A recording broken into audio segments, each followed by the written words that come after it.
Hey guys, Tristan Bridges here, back from the Seattle Regionals. I just got 4th place. I finished 7-1 after Swiss.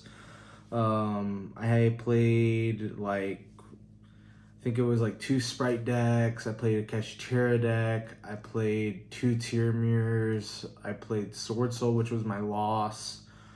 And I played 2 Flues. Oh, and I played a Morphtronic FTK.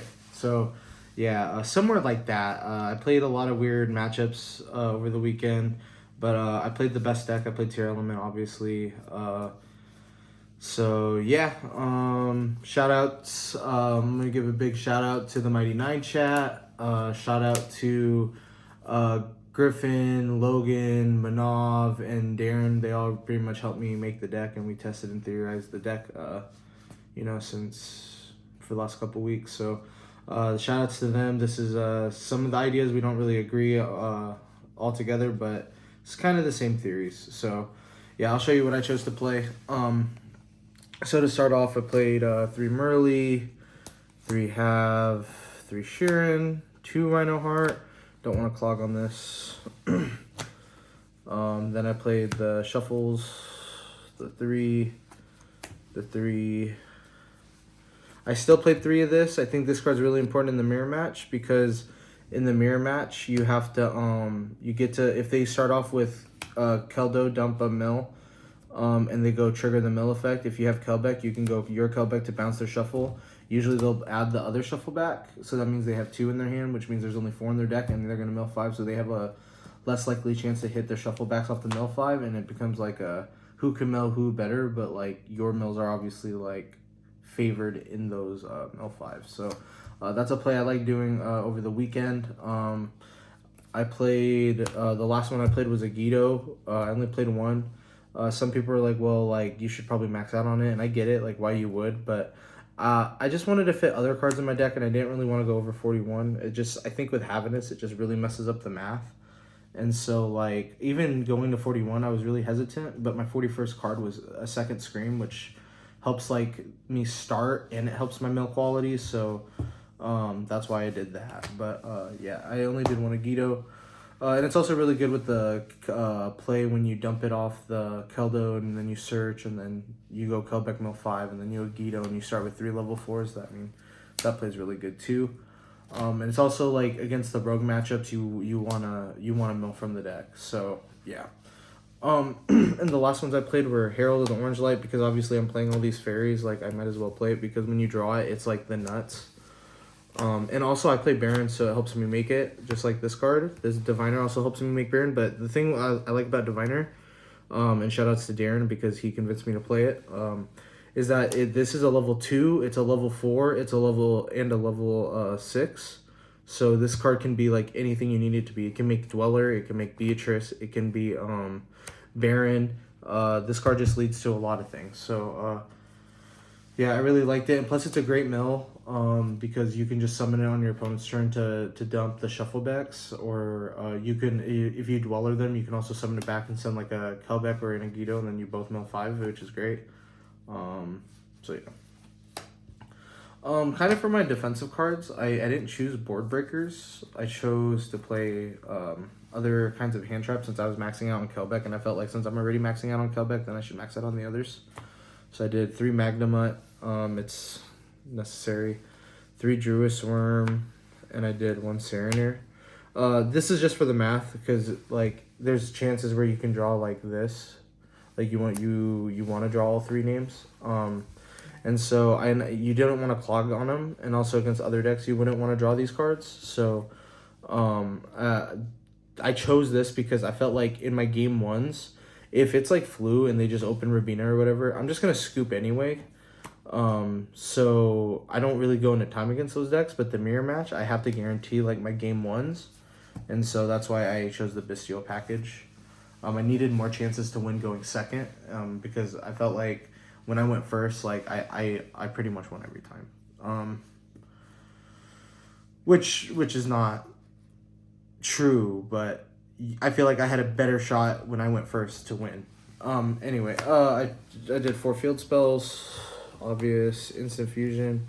Because I felt a lot of people were playing hand traps or when I mill them and they have to force their effects, like their Kelbex, their fusion effects, this card's really good. I used it all weekend. It was fantastic. And then, like I said earlier, I put the second Scream as the 41st card because I felt like I wanted a card that was engine that helped me, that gave me more, and milling the additional 3 does that. Or when this card's milled, you get to add the trap. So yeah, I really like that. And then I did only one Solic, and then I guess the tech for my deck, shout out to Logan, was Meta Noise. He ended up not playing it. He ended up playing a different card, but I still chose to play it. I think this card's a rogue killer. And I also felt like in the mirror match, like the only play you lose to going when you're going first is them making Dweller Zeus. And this card lets you either book the one level 4, and then you can make Kaleido Heart and spin the other 4. Or you can just let them make Dweller and then book the Dweller even if they get to negate the effect, because then it goes face down. They don't get to battle anything. So, like, yeah. Meta Noise was great all weekend. I hit a lot of the sprite players, the Fluenderies. You let them tribute all the way out, and then you just book the barrier statue, and then you summon Kaleido Heart and spin the Empin. So they don't really end on anything. So, yeah. Meta Noise was really good to me. Also, it was a great mill. It's not the best mill compared to like Crime or not even Crime, but Sulik, but it's the second best because it lets you add back like the Havinesses or like other cards that you may need to keep extending. So yeah. Side deck. I side decked the other 2 Sereners because I wanted to max out on my hand traps going second. I hate Flu, so I played these. I could have played more, but I think this was just enough. This was perfect. And this is good against Flu going first and second, so yeah. I ended up siding the 3rd talent, and I played 2 Super Poly. So this wasn't for the mirror match. This was for rogue decks, and like that I meant like Sprite. Because if that deck really sets up their whole board, you're not guaranteed to break it every single time, especially with just engine. You kind of need non-engine, and this card like breaks through their board really good because it answers multiple interactions. So yeah, and the 3rd talent when I went first. I just couldn't fit it in the main deck, and if I did, I'd have to choose it over Scream, but, like, drawing multiple talents suck, and I just didn't want to put myself in that situation. Also, when I go second, like, I actually don't like this card, so, yep. And then for back row hate, I did these 3. People are like, oh, well, you shouldn't have played these for Flu, you should have played, like, Twin. For me, this hits everything. It hits the field spell, it can hit Metaverse if they go for Necro Valley, it hits Defissure, it just hits everything. So I chose to play these. You can also choose to hit the barrier statue and the Empin if you draw these in combination. So you can go Feather Duster clear, they're forced to use the trap, they do their thing or whatever. You Lightning Storm them. If they end on the Avian, then you bait it out, and then you can try normal summon, run over the barrier, and then play it right after. So, yep, I like these.